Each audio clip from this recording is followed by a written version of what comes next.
Bismillah Ustadz, Ana mau bertanya bagaimana cara menumbuhkan keikhlasan di dalam hati. Terkadang hati ingin dilihat dan dipuji. Barakallahu fiik. Iya, barakallahu fikum.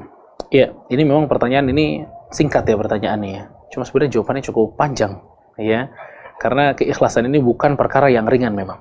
Ini perkara yang cukup berat ya, ini perkara yang cukup berat. Pertama, ya, kita harus minta kepada Allah. Karena demi Allah, keikhlasan itu pemberian dari Allah. Orang yang dimudahkan untuk ikhlas, dialah orang yang paling beruntung.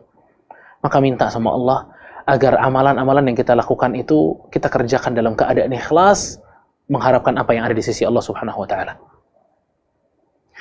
Dan mungkin satu tips ya.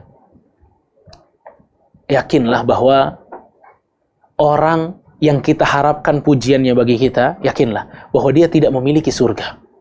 Dia nggak bisa membawa kita ke surga, nggak bisa. Dia tidak bisa mempersilahkan kita masuk surga, nggak bisa. Orang yang paling kita harapkan pujian dia kepada kita, dia itu tidak bisa mempersilahkan kita masuk ke surga. Sama dengan orang yang paling kita khawatirkan celaannya, demi Allah, orang itu pun tidak bisa mempersilahkan kita masuk ke neraka. Karena surga dan neraka itu milik Allah Subhanahu wa taala. Maka pandangan yang mesti kita perhatikan itu adalah pandangannya Allah Subhanahu wa taala.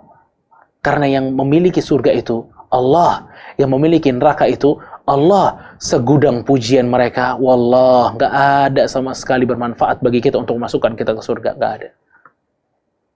Maka sebaliknya, malah sebaliknya, kalau kita mengharapkan pujian, disitulah murka Allah datang bagi kita.